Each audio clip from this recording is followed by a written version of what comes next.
So, welcome to this session on PGDDE, Postgraduate Diploma in Distance Education, in which today we are going to take up course MD 412, which is on instructional design.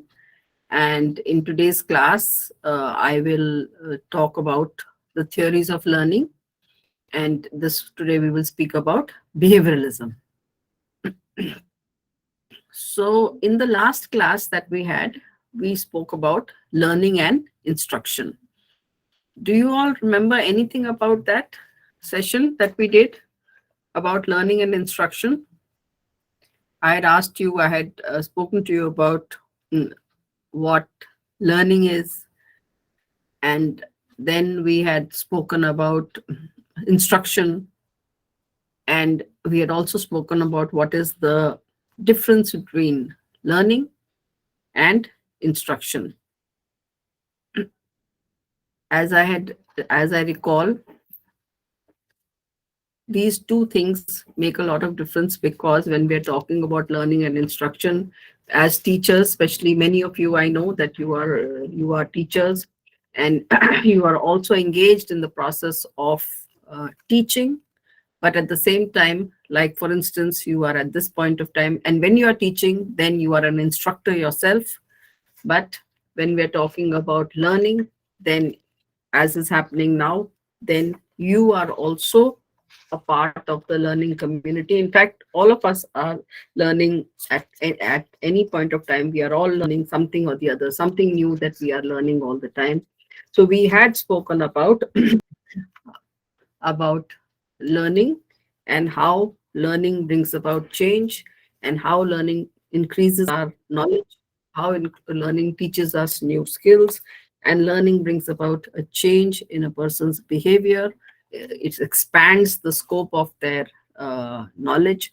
It also allows them to have new competencies which are required in terms of dealing with situations or dealing with new circumstances.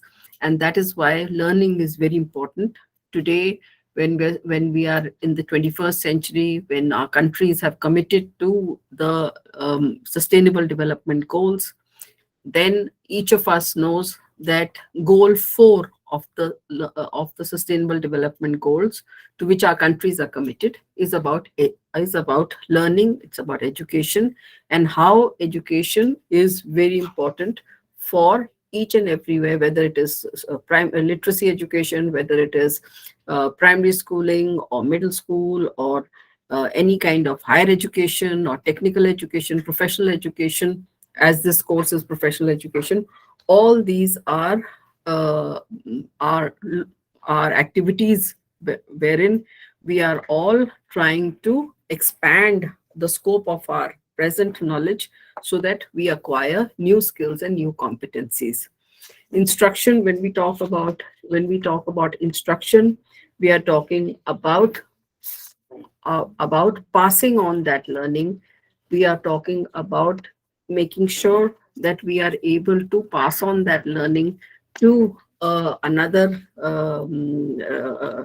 pass on that learning, such that we are able to act like teachers, and we are able to create a set of events, or we are able to create a learning environment whereby learning takes place. In fact, instruction helps to facilitate learning. As teachers, that is why teachers are also called instructors, because by doing that, we are creating that environment in the classroom, or if you are a trainer, then as a training instructor, we are creating that environment wherein the learning is facilitated and learning can take place. In terms of the fact that learning and instruction is different, there are a number of learning theories that are there. And these learning theories are all aimed at ensuring that there is some sort of learning that takes place. There are different theories. There are different theories that have been propounded by educationists and by learners. Based upon that, learning is to take place. We will talk about these learning theories, one of which is behaviorism. We'll talk about that today. But I'd just like to recap for you the fact that when we talk about instruction, we also talked about the design of instruction. And this whole course, MD 412, is on instructional design. And the purpose of this course of being able to understand instructional design is so that you as teachers, trainers, even if you're working in a corporate setup, you are able to create an environment with it there whereby your learning takes place, and the instructional design of your program is that which supports the learning process. So basically these are the first steps towards understanding, to better understanding, because learning and instruction, one must understand what is the difference between them. And then we will go on to what are the different theories of learning, which is important for you to understand, so that you can accordingly design your teaching practices, and you can also become better instructors once you understand the theories of learning. Is that okay?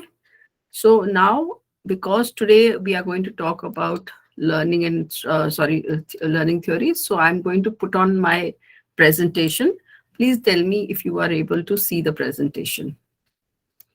Can you see the presentation?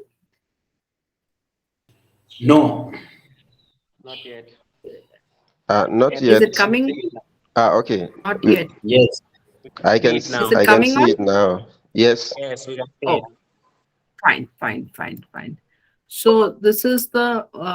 Can you see one slide? Can you see one minute? There's somebody wanting to get in, so I need to just stop for a moment and let them in first. Yeah. So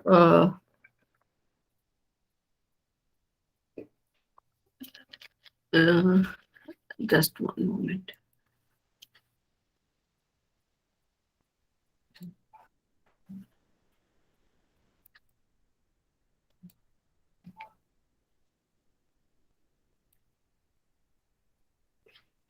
Can you see the presentation now? No, ma. No. It will No, just take a moment to come in. I Yes. think it might take a. Can you see it now? yes. Yes. All right, fine. So this is our topic for the day. We are talking about behavioralist school of thought. In this behavioralist school of thought. Now, before I start talking about the behavioralist school of thought, I just want to spend a little time talking about the fact that we are now getting into the realm where we are talking about maybe about a little bit about philosophy, because philosophy is what philosophy influences our practices. Philosophy gives us direction. Philosophy makes us into gets us into a zone where there is a reflective action which is taking place in us. We think about philosophy is about thinking. Somebody's mic is on. Can you kindly mute yourself? Can I mute? Can you please mute yourself? Because others will not be able to hear you then. All right. Thank you. So when we are talking about philosophy, we are talking about the fact that about reflective thinking. In that reflective thinking, we are also talking about something which is logically presented. Philosophy is logically presented. It is systematic, where there is a systematic thought process which is going on. It is also a body of beliefs which are placed in a way that influence our practice. From philosophy, we also derive ethics based upon philosophy. We develop a way of thinking what is correct, what is good, what is positive. Philosophy helps us to think through a problem. When we speak about a theory, on the other hand, the theory is derived from a philosophy, and a theory is when there is a set of principles, there is a set of statements, and it is those principles and it is those statements or even those ideas that, when they are put together by various scholars, uh, they form a sort of relationship by which you are able to make predictions. For instance, if you recall, for those of you who know about Newton's laws of motion, it's a theory. By now, Newton's laws of motion are all theory.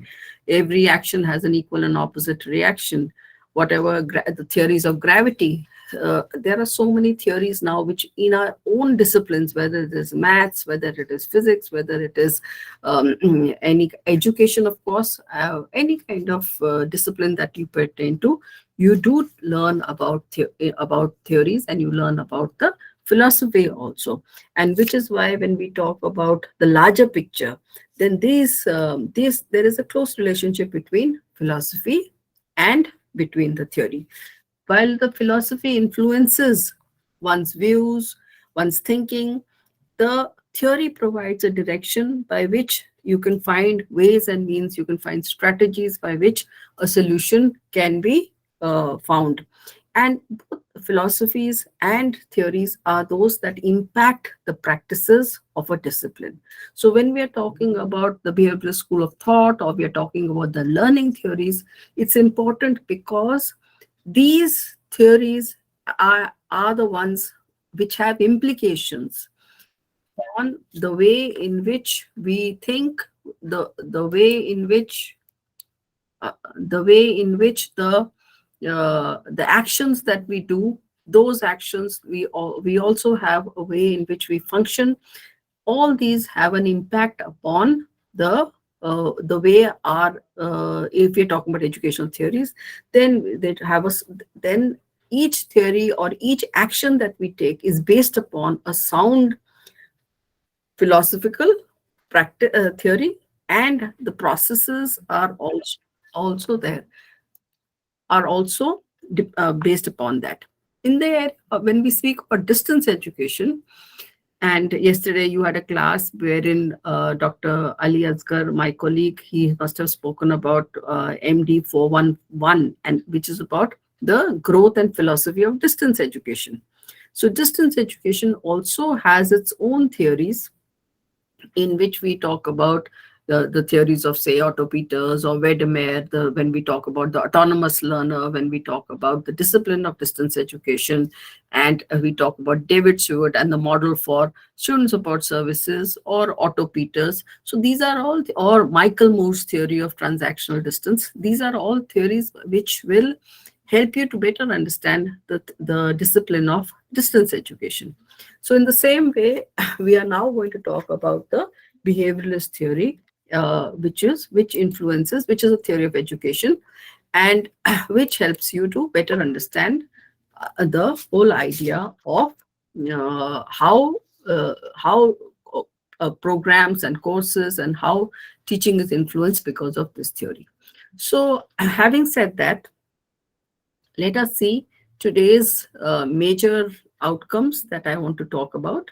And I hope to be able to explain the main features of the behaviorist theory of learning. Also, to tell you about the process which led to the development of Pavlov's classical conditioning theory, the main principles of Skinner's operant conditioning theory, and also to explain the views of Thorndike, Watson, and Gagne, and also to demonstrate how the behaviorist theory in design is applied rather in designing of instruction for distance learning. So now I have to keep going back and forth because I have to admit people, admit the learners. I would request, because I have to keep getting back, and sometimes I lose my thought process. So please do join within the first 10 minutes of the class, because otherwise it becomes a bit distracting. But so then,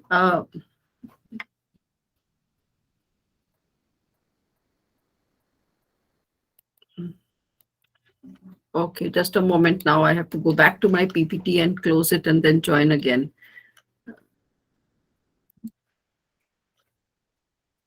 Can you see the PPT? Yeah.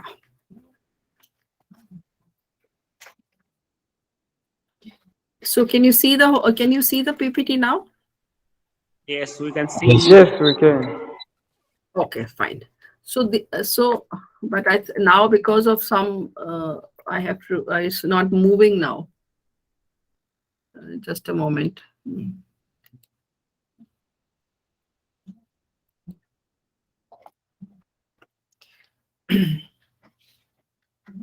Can I proceed now? So we are now going to talk about behavioralism, and when we speak of behavioralism, we are talking about behavior. What about behavior? We are talking about behavior, we are talking about change, we are talking about observable and measurable behavior.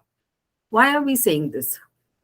Have you ever thought that if you're walking on the road and suddenly someone calls out your name, or someone suddenly, if I'm walking on the road and supposing I hear someone say, "Hello, Anita," it is but natural that I will turn around and look and see whether the person is known to me. Is the person calling me? Who is it that is there? Uh, it is an instinct reaction which I will not even realize that I'm doing. But the fact is that because it's my name, therefore I will respond to it. Similarly, if you're going, if you're sitting, even if you're sitting in a meeting, and I'm sure even if you're sitting in this class, if suddenly there is a ting on your phone, you may put your eyes down and see who is it who's called. You might see that there is a notification that has come. You might turn around and look and see who is it from. There are many things like this which happen, which we do instinctively, and we do this instinctively. And when we do this instinctively, we do not realize that we are doing it, but it is something that is happening, and it is part of the psyche that takes place. So when we say that, when we talk about this type of a reaction that is taking place, you will find that it influences our behavior. It influences our behavior in the sense that it could also be that you, as a learner, you might have had some experience which will change your behavior. For instance, there may be some of you, maybe, who might be scared of, let's say, dogs, or maybe cockroaches. It might be something that you want to avoid, or you may not be fond of eating a particular food because of some experience that you've had. You might think that, oh no, I'm not going to do this, because it immediately brings to your mind something that has taken place. Have any of you had that kind of an experience? Has any of you experienced that something that has made you think that no, this is not going to work for me, and therefore I need to make sure that I will avoid it for the rest of my life? Can you share any such experience with us, with the rest of us? Maybe in your childhood you might have had some experience.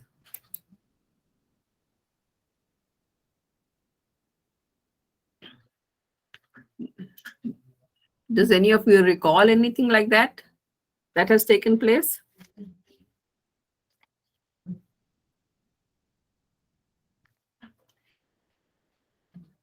Nobody? Anything that comes to your mind?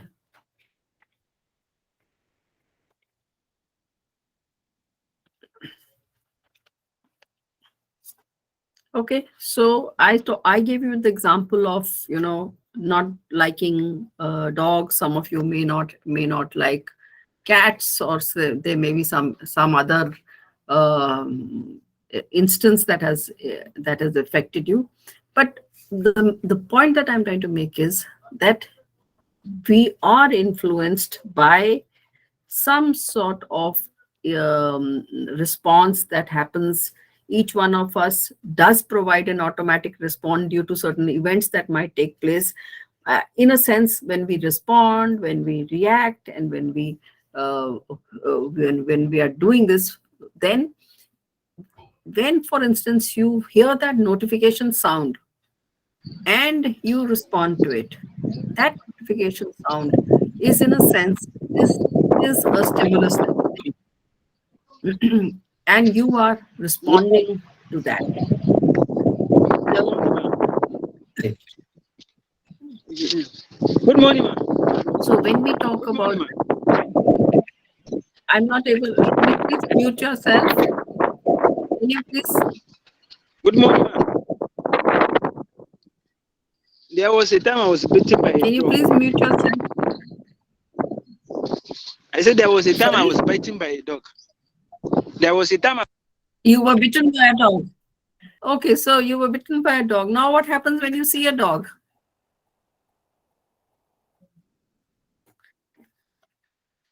Yes, Mr. Mohammed. I think he said that he was bitten by a dog. So, so at least Mr. Mohammed had one experience that tells us that, uh, maybe some because of an incident that like that, you start avoiding going near a dog. You start avoiding going and touching an animal if you've had some bad experience with that.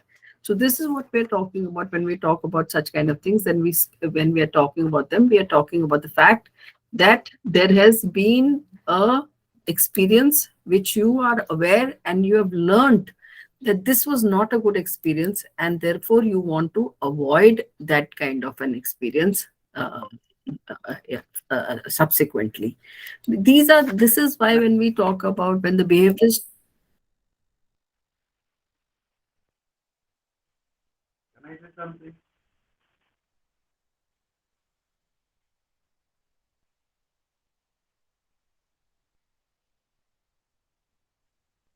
Can you hear me?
You are not clear, madam.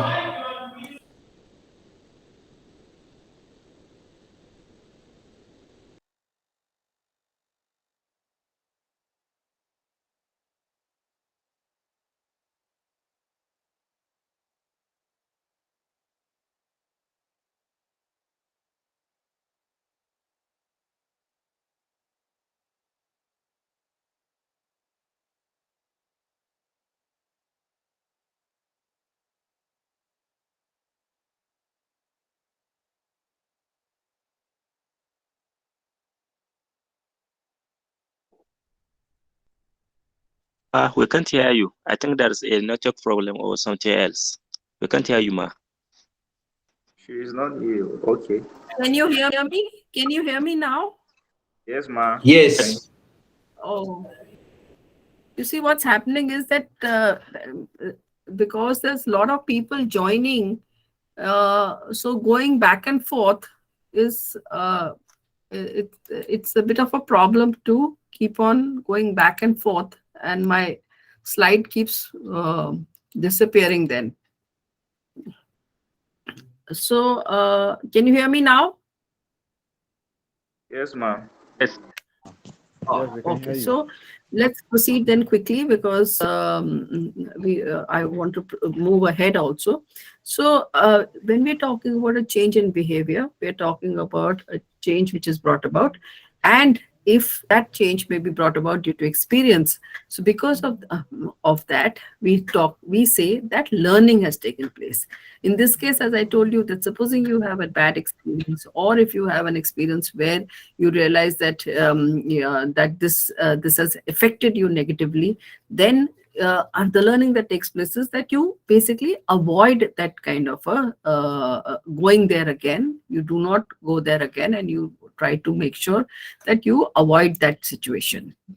So in that sense, when we're talking about behavioralism, this is what the behavioralist theory say. And this we've already done, where you responded and you talked about any incident from your childhood that has made you change the way in which you think about a particular action. So let's proceed ahead from here. Now let's see who are the prominent behavioralist thinkers. Some of the prominent behavioralist thinkers include Ivan Pavlov, who propounded the theory of classical conditioning. We had Edward Thorndike, who's well known for the laws of learning, 3 laws of learning. Watson for the stimulus response theory, as well as Skinner, whose theory is known as the operant conditioning. And we'll try and see if we can cover all these theories in this time. Let's just first talk about Pavlov. About stimulus response, actually, stimulus response theory has been was Pavlov's theory. And Pavlov was actually he was not an educationist. He was actually the director of a laboratory in Russia. He was a Russian person who actually was given the Nobel Prize also in 1904 for his theory, because what Pavlov did was that in his laboratory he was actually the director of a laboratory in which there were animals that were kept, and in these animals it was related to digestion actually. So his work for which he got the Nobel Prize was related to digestion, and he was the director of the physiological library at the Institute of Experimental Science in Petrograd. And what happened was that Pavlov, in his experiments, noticed that every time there was food which was being brought to by the attendant to the dog to feed the dogs, he found that the dogs would start salivating. That means that there would be a natural phenomena by which the dogs would start salivating. And Pavlov observed this many times, and he said that the salivation would flow the moment the dogs heard the attendant bringing. They heard the footsteps of the attendant, and it became. He seemed to understand that there was a relationship between this saliva that was taking place and the fact that it was followed by food. So basically, he then realized that there is some connection, and it is this that has that influenced the theory of behavioralism also, and stimulus response, which is called the SR theory, because there was a link between the dog salivating with the arrival of food. And he noticed that even when there was a bell which was rung, and ringing of that bell was immediately followed by the food coming, then what happened was then after some time, when the bell, the moment the bell was rang or was rung by the attendant, the dog immediately started salivating, because the dog associated the fact that when the bell is rung, then this is going to be followed by food. And even when there was these acts, when they were repeated, bell rung, food comes, bell rung, food comes, and the saliva keeps on keeps on formating in the forming in the mouth of the dog. There came a time when the moment the bell was rung, there was saliva. So this kind of an association, which was noticed by Pavlov, led him to give a theory which said that because of a stimulus, there is a response which comes. But there was also a time when there was no food brought. For some time, the bell was rung, but there was no food brought. Again, bell was rung, no food brought. So after some time, the bell ringing stopped having the effect of the saliva, which means that bell ringing and food coming meant that there was an action taking place, there was a reaction taking place to the stimulus. But if it was not happening, then that was also stopped. These are things which led to Pavlov, who was, as I said, he was director of the physiological laboratory, to formulating what was called a stimulus response. That there is a stimulus, there is a conditioning which is taking place. There is a conditioning which is taking place within with this experiment. Because of that conditioning, the response is happening. The dog became conditioned to hearing the bell and food coming. So that kind of thing led him to what is called the classical conditioning. And we'll see how these kind of theories of classical conditioning are applied by the behavioralists in the models of education.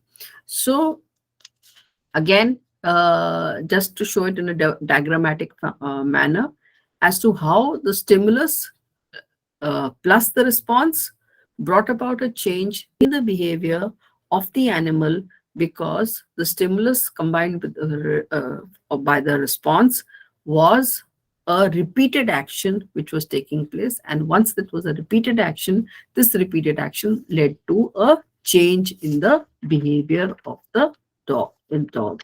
And these were then applied by educational scientists to look at the way in which learning can be done, and we'll see about it. And this learning, as I said, that we know that learning is the acquisition of new behavior. So this new behavior, when it is done through a series of steps which are related to stimulus and response, then it brings about behavioral change. And when behavioral change takes place, then we can say that learning has taken place. So these are, again, Pavlov has talked about the conditional stimulus, the unconditional stimulus, unconditional response, and conditional response. These are the 4 phases in which it went, which I spoke about, as to how when there was food coming, there was a response. When it stopped coming, then there was, because of the gap which took place, and therefore there was an unconditional response which took place. So when the behavioralists talk about it, they say that learning is an acquisition of new behavior. Through this process of conditioning, people learn to either repeat or to avoid behavior, depending on what is going to come afterwards, after the stimulus. Either a student or a person will repeat that behavior, or if it is an undesirable response, if it is a response which does not make the learner happy, then in that case, it will be a response which is avoided. And therefore, when we speak about behavior, we talk about the fact that, just one moment, please give me a moment. I'm in a class, 5 o'clock. Okay. No, I can't more. Okay. So these are all behaviors which take place, and that is why the behaviorists are we learn about the behavioralism from this type of theories of Pavlov. Okay, so then let's proceed further. Any questions at this point? Yes, madam, I have a question. Yes, one moment, so that I am able to see you. Yes, please. Who asked the question? Yes, It's Mr. Morris. me, madam. Yes, madam. Yes, Mr. Morris. Yes, on the definition of behaviorism, I came across another term similarly to, is it behaviorism instead of rism? Which is any it? Sorry? difference? Between? Only, is it behaviorism? Behaviorism, the definition. Behaviorism. Yes, Yes. behaviorism. Yes, I came across another term to say behaviorism with L. Is there a difference there? No. You see, what happens is that spellings, depending upon the American, the US, behavioralism or behavioralism, L is there, no? So it's okay. Behavioralistic, for instance, behavioralistic, when we speak, the behavioralistic school of thought, or behavioralism. So there is no, there is no whether it is an adjective or whether you speak it as a noun, depending on that the change will take place. Okay. Behavioralistic school of thought is also what we say. Then the other question is on the learning. So yes, meaning, according to your explanation, the not definition mine, of sorry. According to what I've heard, so learning has different definitions according maybe to a psychologist, isn't it? Because there is another definition that I came across. Yes. Learning as, which defines learning as permanent change in behavior. Then this one is saying the modification of behavior brought by experiences. So learning has no standard definition, isn't it? You see, what happens is that when we talk about learning, ultimate goal is to learn. But you see, that's why when we talk about the behaviorist theory, we are talking about what the behaviorists say, that learning takes place when behavior changes, right? But the cognitivists don't say that. When we speak about the cognitivism, or when we talk about constructivism, you'll see that they talk about a different way in which learning takes place. So as of now, we are restricting ourselves to what the behavioralists say. Okay. So when we speak about learning theories, you'll see that different philosophers have interpreted it differently. And this is what we're talking about, because as students of education, you must know what everybody says. There's no one, you can't say this is the best definition or this is the only definition. No, there are ways in which different scholars have given their own interpretations. That is why we see schools of thought. There are different schools of thought, right? And one by one in this program, you'll see just now we are talking about one school of thought. Okay. Thank you. Noted. Okay, so should we go back?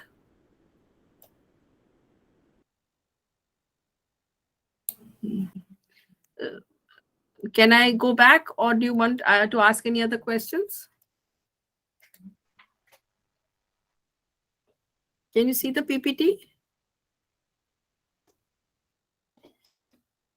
All right. So now what we are going to do is, because we'll take before we go into take a 5-minute break, but first I want to talk about the principles of conditioning. Because you see, when we here, as was being asked by Mr. Morris also, that here we are talking about behavior change, what is taking place. What is this behavior what is this behavior change that is taking place? In behavior change, when we are talking about, we're talking about different conditions that are there. One sec.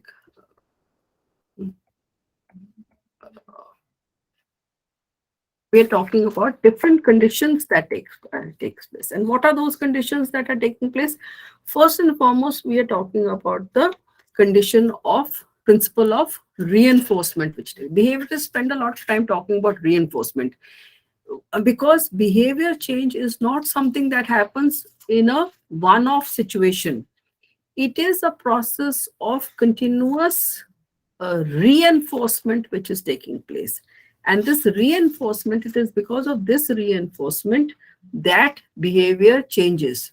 It's not that that you suddenly something happens and suddenly your behavior changes. No, it is because of the fact that something has happened which has been reinforced.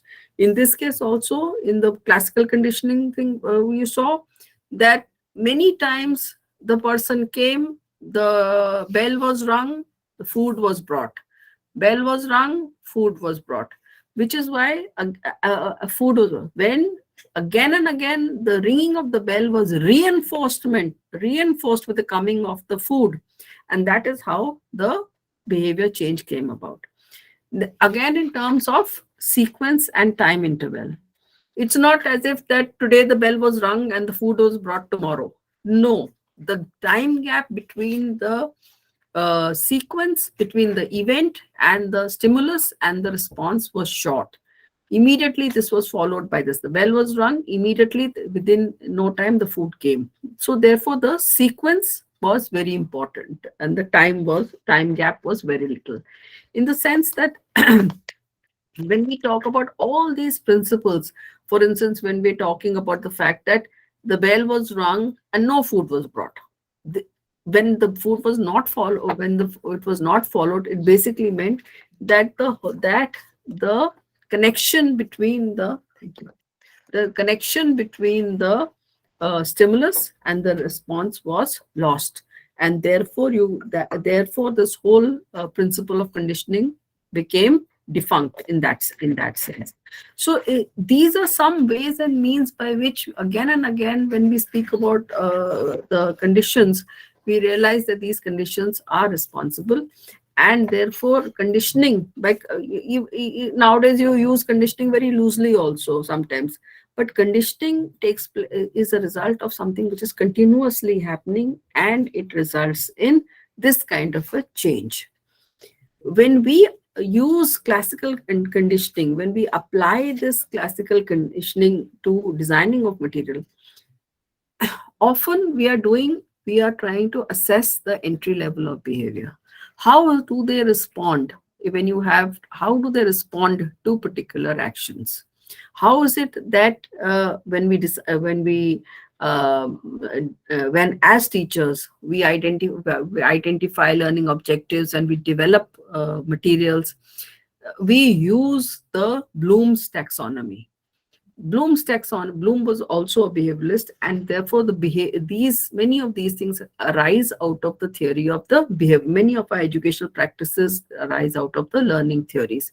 And later on, in the next class, I will talk more about Bloom's taxonomy also, and how the taxonomy goes from one level to the other, and how learning sequences are made, and how very importantly the assessment strategies are made, because of the fact that there is a certain classification which has been done from simple to difficult also, based upon, of course, the learning points which have been reinforced when we teach in the classroom, when we design our learning plan. Then how is it that we as teachers keep on reinforcing the learning points? I began this class also by trying to reinforce what was spoken by me in the previous class, which was when we spoke about learning and instruction. And that was also a task by which the teacher reinforces or rebuilds the environment from and connects between the previous class and the next class. So here again, when we want to talk about behaviorists, one other important behavioralist is Thorndike. And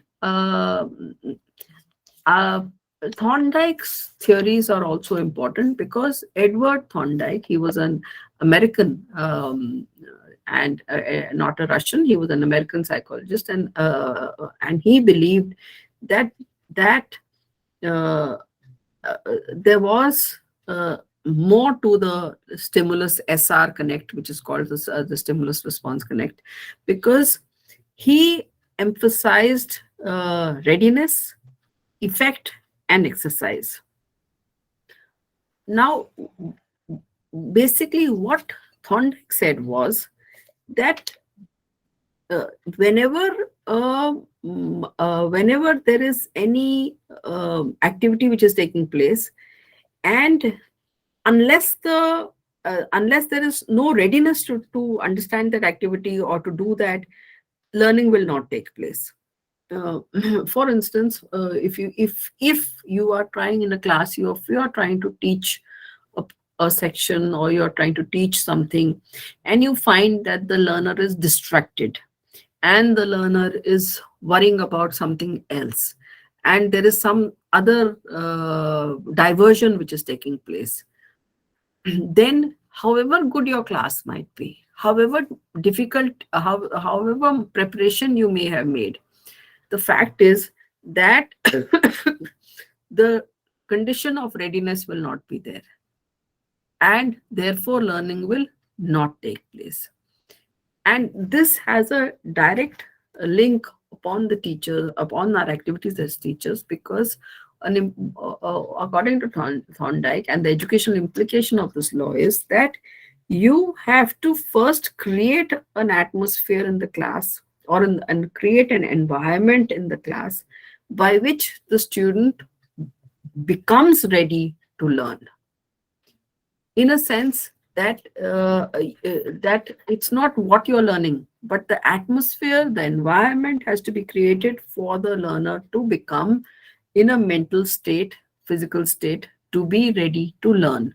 And which is why, especially this is very important, because especially in distance education, it's very important, because when we are trying to write course material, when we are trying to write the material in distance education, then we are aware, as distance teachers, we are aware that the learner might have 15 other things which are on, which are ready for them, and because of that, the learner may not be ready, and hence the when you're writing the material also, you have to ensure that the learner's mind is in the class or on the paper which is going to be read, because as per Thorndike, the learning will not take place unless the learner is mentally ready to receive the learning. So this is Thorndike's law of readiness, which has a lot of very important implications for learning. Thorndike also has also written about the law of effect.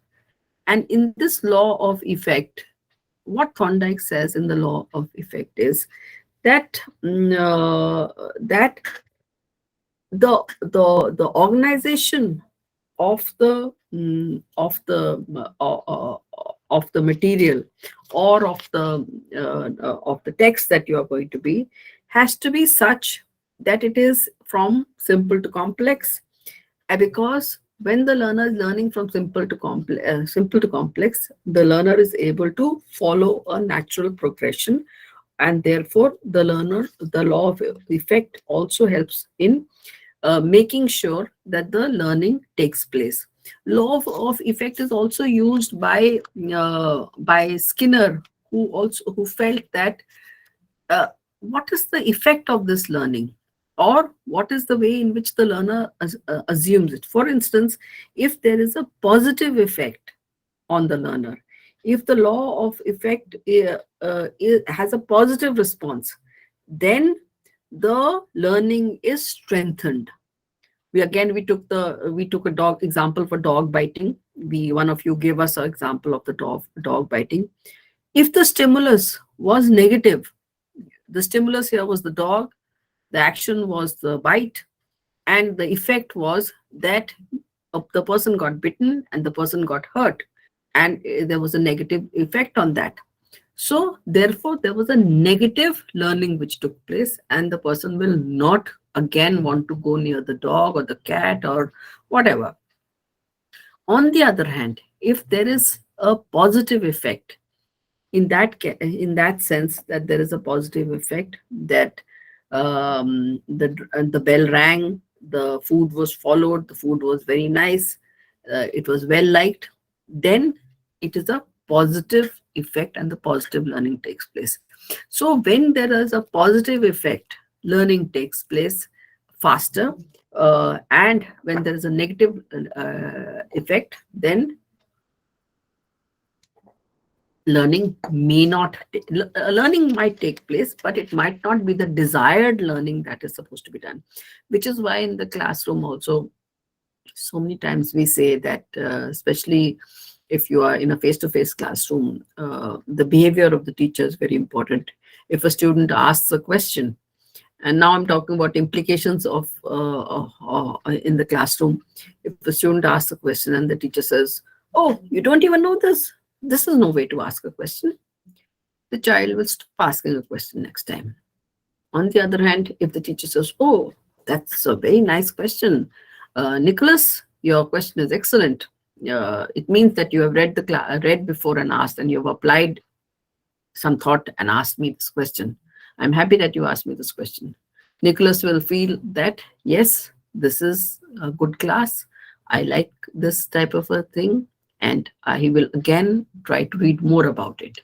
So this type of a connection between stimulus and response. Remember, behaviorists are only talking about stimulus, response, reinforcement. These are words which are used by the behaviorists often. But the law of effect, according to Thorndike, plays a role in which learning takes place, but it takes place in a negative manner. On the other hand, the third law which Edward Thorndike spoke about was the law of exercise. And in the law of exercise, what has been spoken about is that when you continuously take some action, when you continuously do that, then that learning gets strengthened. And the more the exercise is done, the more it gets strengthened. It is like in a sense, it's like a drill. The more you do a drilling exercise, your learning gets strengthened, which is why you find that many times when we, even in a sense, in a lighter mood, I can say that they say that practice makes a man perfect. If you keep on practicing something, if you keep on exercising, if you keep on using a particular thing, then there is a law of exercise which is in motion, and that continuously doing something strengthens the learning which is taking place. So these three laws of Thorndike, law of readiness, law of effect, law of exercise, these have implications in distance education. If you see your course material, if you pick up your course materials of any course, MD 411, 412, or whatever, any course of IGNOU, you'll find that there is a small section, and which is followed by a small check your progress box, in which there is some small questions which are given. And basically the idea is that you read the section and you do your you answer the questions. If you're not able to answer the questions, then you read it again. You proceed ahead only when you have been able to read the questions and answer the questions.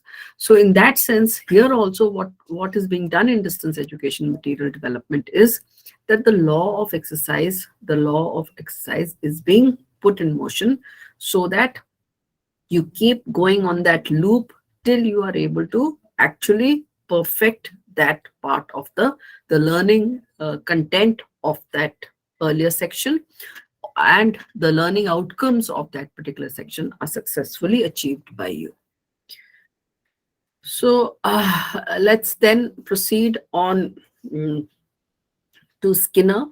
Skinner's main Skinner has spoken on Skinner, whose theory was of operant conditioning. His theory is of operant conditioning. And Skinner also spoke about the fact that good responses, valid responses, get stamped in, and negative responses, responses which do not bring about a positive response, those responses get stamped out. We don't want to go to a class, or we don't want to listen to a teacher who is harsh, who is unkind, and who is not listening or not giving you a chance to speak in the class.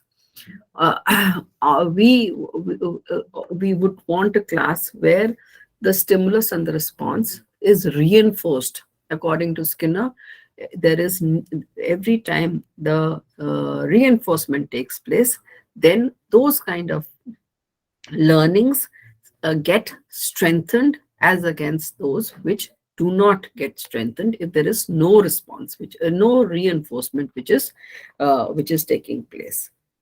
So this we've already spoken about. Then this is an activity which we'll do later. Now I'd just like to speak about just one moment. Why is this moving? Yes. Have you heard of Robert Garnier? Has any of you heard of the philosophy of Robert Garnier? Okay. So this is another philosopher we are talking about, another philosopher whose work has greatly influenced education and education planning and education and the development of programs. Robert Garnier, his work is well accepted, well known also. And here what happens is that what Garnier said was, he spoke about that 9 events of instruction. And Garnier's philosophy says that learning is also taking place. When learning is taking place, there is a sequence of events which take place. And what are those sequence of events? There are 9 of them. And in those 9 sequences, these are the 9 which you can see on the table. And these 9 sequences of events affect the way in which we learn. What are these 9? According to him, the first one is that regarding gaining attention. When you talk about gaining attention, then we are talking about the fact that the learner's attention has to be the stimulus has to be such that the learner immediately becomes attentive. And therefore, the aim of the teacher is then to somehow or the other grab the attention of the learner.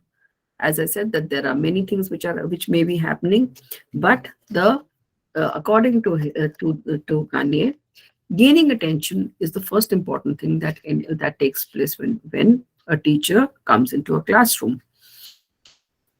The second thing which is said is that the learner, and especially this is just a moment, please. So the second thing which is spoken about is the fact that learners, especially in distance education, when we are talking about, where learners are adult learners, and therefore it's very important that learners are given information. They are told about what the objective of the class is, whatever, because we believe, because Ganya believed that the learner should be part of the learning process, and therefore should be given information about what the class is all about. The third thing that he talks about is that stimulating recall of prior learning. Again, as I told you, the fact is that in a sense here, again, stimulus is being called for. That what is it that you learned earlier on? Can you remember what was taught? This is a standard pattern which is used by teachers when they are developing material or when they're conducting a class, based upon it's not a random exercise, but it is based upon the theory of Robert Garnier. And by doing this, by then providing guidance, by eliciting performance, and also by providing feedback to the learner, a class, the learning takes place because the teacher is able to keep the class engaged in the learning process. And similarly, then subsequently ensuring that there is an assessment of the performance which is there, and also ensuring that there is that the learner is able to transfer the learning, rather apply the learning to another situation which might be there. Garnier's 9 steps of instruction are very important, because in doing so, what is happening is that all the activities and the learning environment of the class can be built upon this by the following this kind of 9 steps of Garnier's. I'd like to just ask you whether you can, when we speak about these 9 steps which are there in front of you, in front of the PPT, I'd like to hear from you. What would, in your opinion, could you as teachers do for, let's say, the first step, gain attention? What can you do in a classroom? Give me an example by which you might like to start your class. What could you do to gain the attention of the learner? Let me hear from you. Hello. Okay. Can I say something? Yes. Who? Okay. 1 minute. Yes. Who? That is who's speaking, please? Matthew? No. Who's speaking? Hello. Yes, please.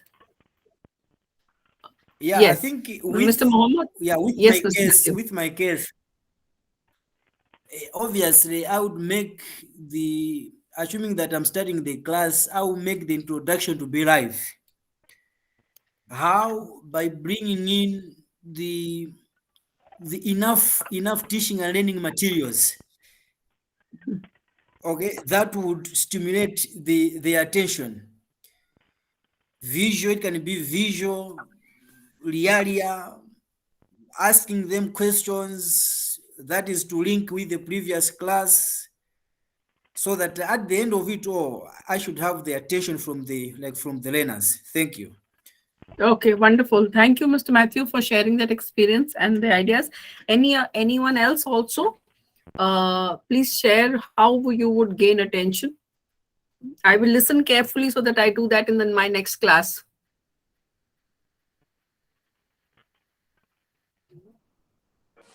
What can you do to catch the attention of the learners?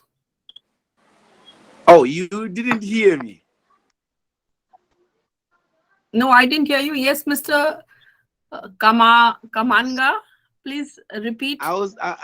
I said I would gain the learner's attention by probably at the beginning of the lesson, trying to catch their attention. I would let them watch a video of a football match, because my topic will be fractures, and sports being one of the causes of fractures. So as they watch the video, their attention will be drawn to the video, and then in that video, I'll make sure it captures an accident where probably one got fractured through the process. So I will use that one as an introduction to catch the learner's attention. At the same time, it also serves as one of the causes of fracture being sports. So that's what I would do. Excellent, excellent. That's a very, very nice way to start a class. It's very good. I can see Miss Aliu Buba has raised a hand. Please, please respond. Please respond. All right, so good morning, good afternoon or morning all. You can arrest the attention of a class or student, first of all, by noting the name or the topic of the day, and then you display some visual examples in reality. For example, if you are taking a course depending on what settlement, you have to identify the types of settlement by giving them a real picture of the community in terms of urban and rural settlement, and also by trying to review the present day settlement of their present community in order for them to understand the difference between their community and the outside world community also. So it's a way of grabbing attention, you know, based here we are developing countries, we have issues in terms of planning and in terms of structure. And another way to inculcate or to get the attention of the student is by asking individual questions to the student. It will make them to have inside thinking that maybe I will be the next person to be asked question. So all of them will like to calm down and reason and think before you point at them. I think that's a major ways to attend or attract the attention of students in a physical classroom or in a visual classroom also. Thank you. Thank you very much. Thank you very much. That's very interesting. Very interesting. Anyone else? Any other? Anyone else would like to contribute to this discussion?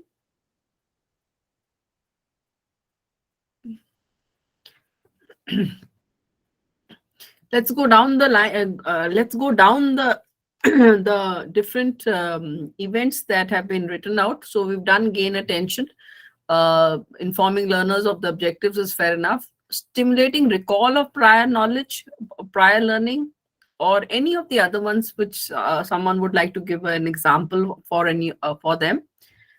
Yes. Okay. Would someone else like to talk about, say, how do you provide guidance or eliciting performance? How could you do that in the classroom?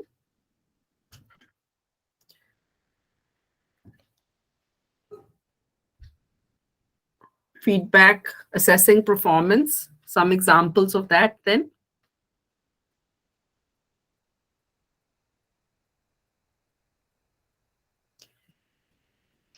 Hello, madam. I'm sure that you, yes, please. Yes, Mr. Matthew. Yeah, can you come back? Would you like? What is the question? What the question? The question was that there are 9 events which are there, which have been given, whereby you can, which he has talked about, Robert Gani has talked about these 9 events of instruction.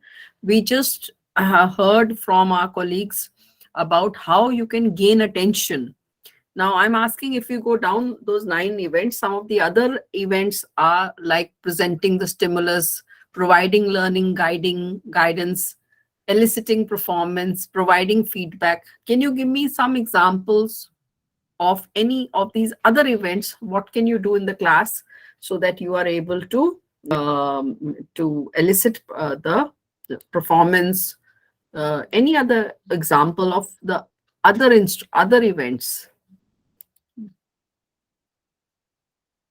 Can you think of anything else?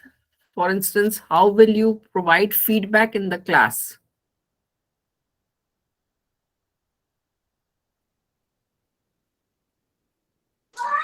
Hello. Yes. Yes, Yeah. please proceed. Like number 3, stimulating prior recall is what my friend explained about asking the previous sessions if they're directly related. You can ask questions on the previous topic to find out how much they have retained. And then you go to number 4, where there is presenting a stimulus. This could be in form of content, Or maybe, for example, if it is a counseling session where you, like in a hospital setting, where you would probably stage a role play where people would participate, like actual people, one coming to the hospital and receiving counseling, a short role play that would also stimulate learners.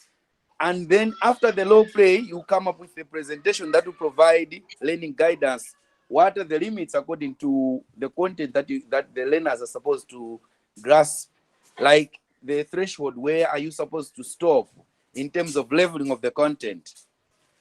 So while at it, then Yes. yeah, you can go to number 6, where you are eliciting performance by asking other learners to be involved, so that there is high retention when students are actively involved. Where you're looking at students centered learning, where they must be actively involved.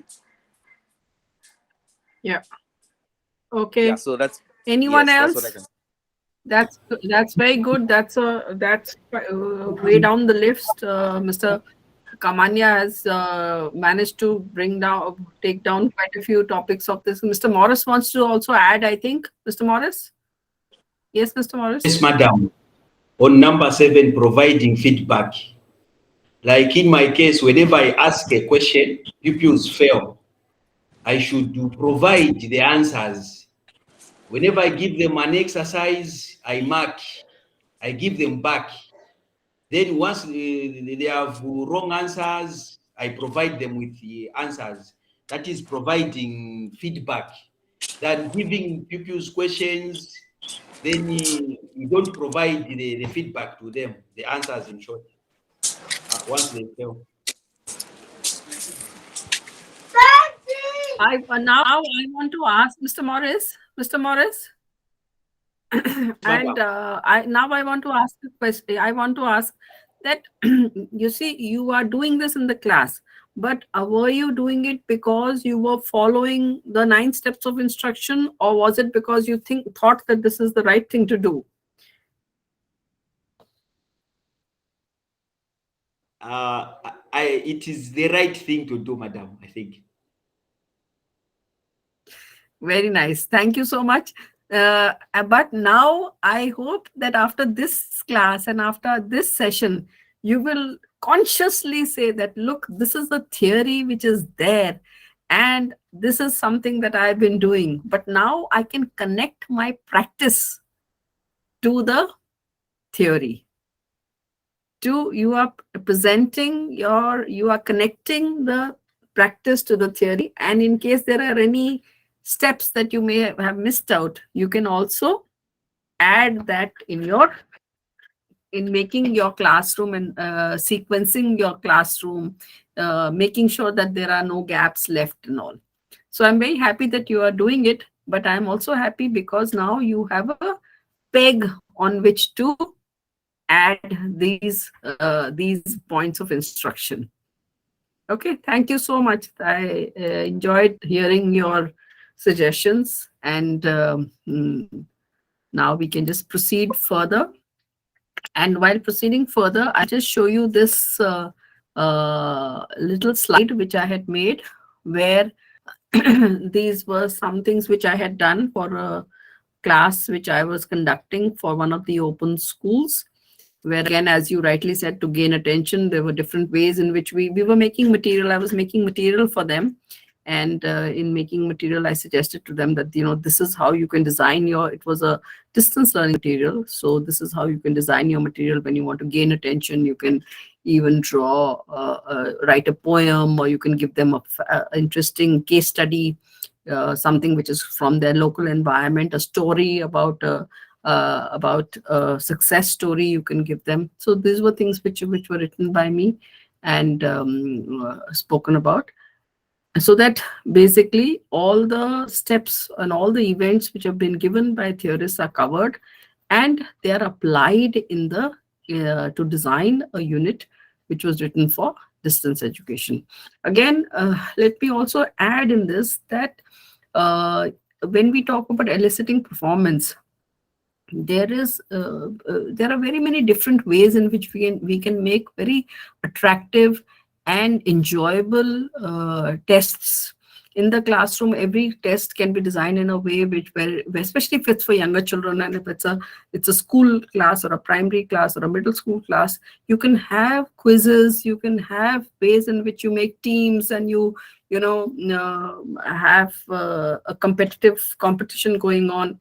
But it can be an enjoyable exercise which reinforces learning and which keeps the positive learning, stamps in the positive learning, and learners actually learn from there. So these can be done consciously by teachers to. So here then we'll go on to this issue of reinforcement, because reinforcement is also very important, because all the behaviorists, they talk constantly about the fact that reinforcement must take place. And as teachers, reinforcing a concept helps to strengthen the learning, and it also ensures that you are able to actually make that concept, internalize that concept by the student.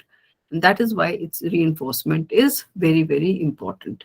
These are just some steps by which the behaviors applied in distance education, and just in instructional design we apply this quite often, by which you are able to ensure that there is a learning taking place which through based upon the behavioralist model. Now, these are, I'm just showing you these. We will not go into the depth about it, but as I spoke about Bloom's taxonomy. Now, Benjamin Bloom developed a taxonomy based upon which the learning objectives are written. We will, when we go later, maybe at session 8 or something, we will talk about how to write learning objectives and learning outcomes. But based upon Benjamin Bloom's taxonomy, we do design material. Similarly, this whole concept of mastery learning. When we talk about reinforcement and we are talking about mastery learning, what happens is that the idea here is that as Thorndike also said, that the theory of the law of exercise, that constantly when you keep on learning, more learning, and learning a concept, then you become a master of that concept. And when you become a master of that concept, you are ready to then go and take an examination or proceed ahead to the next step. Again, here behaviorists say that you must be able to master every concept. And that is why this concept of mastery learning is there. In terms of program instruction also, what is talked about is that learning must take place in small chunks, and therefore you cannot overload a learner with too much of instruction. It has to be done in a systematic manner where every concept is broken up into small chunks, and accordingly the learning takes place. And therefore designing of material, and I'm talking now in the concept of distance education, designing of materials. If you see distance education materials also, you see your own books, you'll find that there is courses. The courses are broken up into blocks. The blocks are broken up into units, and units are broken up into sections and subsections. So that is because each of the materials is broken up into small parts, so that the learner can have a sense of achievement, that the learner is able to digest everything in small quantities rather than there being an overload of the material. 9 events we have already discussed. And this is again the personalized system of Keller, which we'll leave for the moment. So I'm going to stop here for the time being, because just one moment.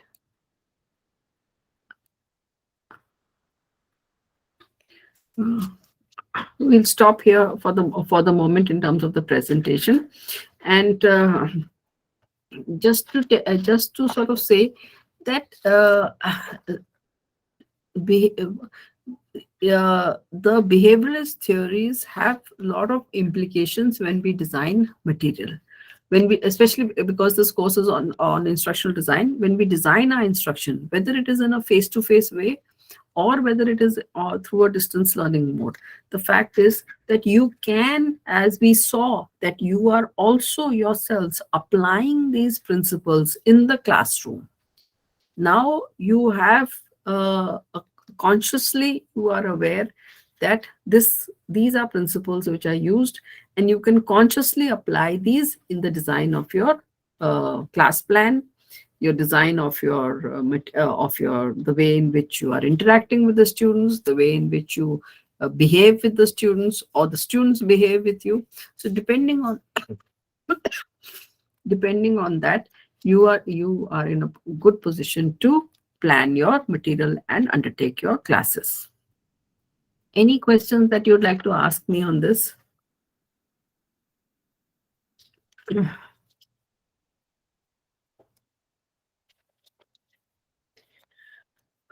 As we go along, we will see that there is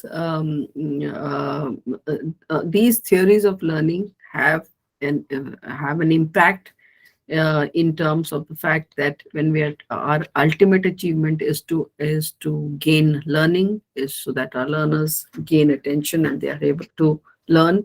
But depending on, as teachers, whichever philosophy you adopt, whether it is behavioralist theory or cognitism, or you have a method by which you are doing a playway, or you are doing, these are all different ways in which ultimate goal is that learning should take place. So since I'd like to stop here, and if there are any questions, I'll take them. Uh,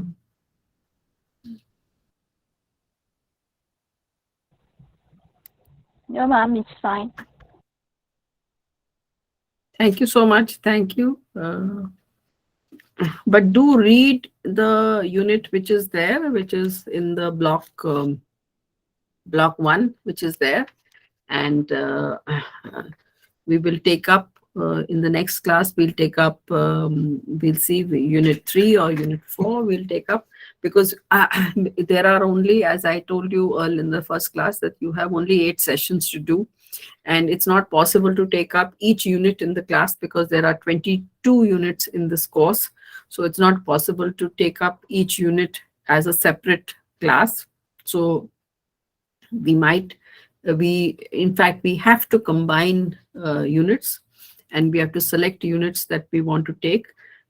Since this is a course on postgraduate diploma in distance education, therefore, I would like to focus more on the parts where you have to write instructional material for distance learners, or the kind of resources which you will have to develop. I'd like to focus on those also. This first unit, first block, in fact, is about the theoretical foundations of education. And and we are talking about the theories of learning here. But in the second unit, when you come to the models of instructional design and so on, and those are also going to be important for you to understand. So as I said, we will not take each unit in the class, but we will combine units also. And in the next class, I will do unit 3 and 4. So you can read them and come if you want to ask questions, but it's okay.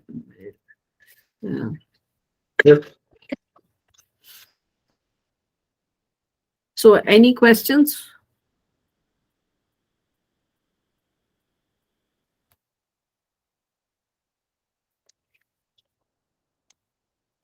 Okay, so then in that case, we can close the class today. Yes, Mr. Anas, any questions? I'd just like to take a class picture. So if you can kindly put on your cameras. Would it be possible to put on your cameras, please?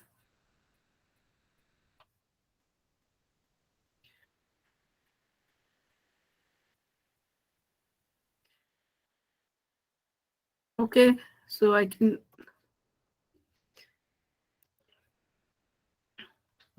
So then in that case, I'm going to stop the recording now. Thank you very much for your attention. Oh, I can see, just one moment. I can see some cameras that have come on. So please do put on your cameras. Please put them on so that I can take another picture. Put on your cameras, please.